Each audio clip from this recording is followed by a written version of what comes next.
Hello and welcome to Webb's. Literally, we're in Webb's right now. This is the proposed space for our restaurant. Roughly around 1,100 square feet as is right now.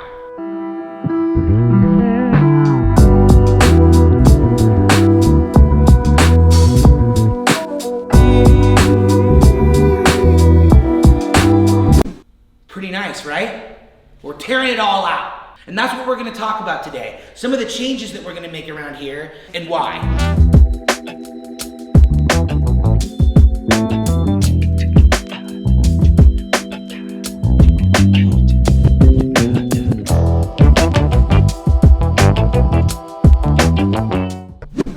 So one of the biggest changes we're making around here is based on one of the factors we've been dealing with since day one, which is parking.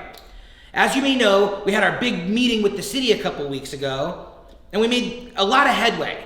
The biggest point we were able to establish that day is that our parking lot is in fact our parking lot, giving us a grand total of 63 spaces. Unfortunately, we need 73 for our use. So, how do we make that happen? Well, it's a matter of hopefully being able to add a couple more parking spaces and reducing our interior space by a certain percentage and finding there kind of a place that we're comfortable. Maybe there's a happy medium there. We add a couple spaces, we decrease our interior space by a little bit, and maybe at that point we can get somewhere. Here's the quick math.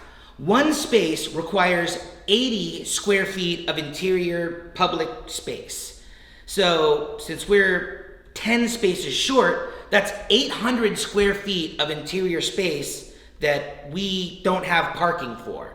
So we either have to add 10 spaces or we have to reduce our interior space by 800 square feet. Let me show you what that looks like. This is essentially half the restaurant. This room is gonna be kind of like our family room area. We have proposed an operable garage door that swings open here, a patio area. All of this roughly encompasses about 825 square feet. To get up to code, it all goes away. What we've proposed is a hybrid.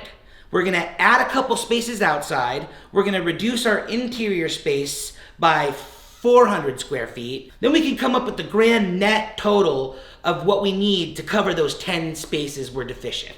This room is roughly 825 square feet, including the patio area.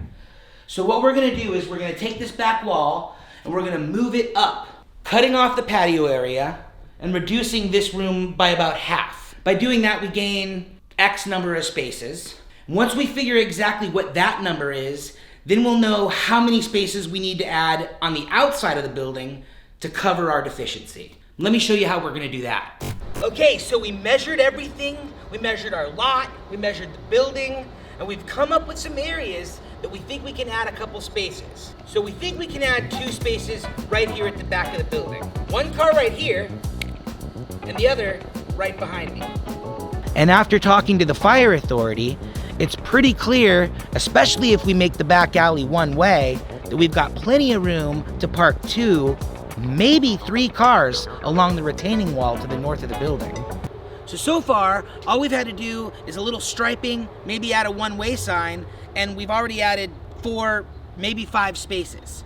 And then our last option is what I like to call the expensive spaces. For instance, if we took out the green space behind me, we could maybe park another 2 parallel along that wall. So we got that green space to deal with.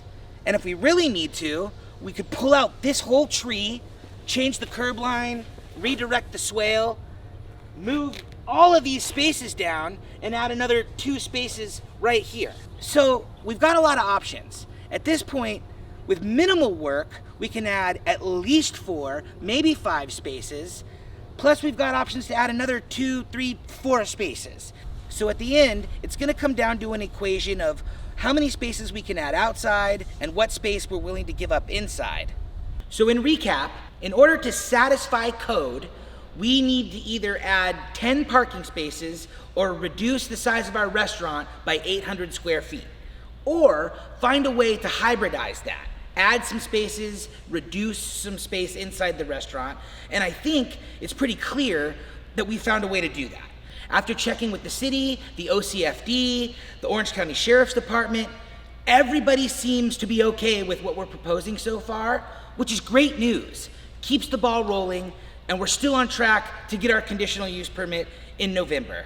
And that's it. Thanks a lot for being here. I really appreciate those of you who are joining us week after week to see what it is that's going on here and what it takes to actually get this off the ground. The moral of the story is we're moving forward. We're winning the little battles, we're succeeding, we're answering the questions, we're putting out the fires, we're solving the problems, we're getting it done. We will succeed, we will make Webb's Grainworks a reality. So thanks for joining the soap opera this week, and we look forward to seeing you right back here next week at Webb's Grainworks. I've been on my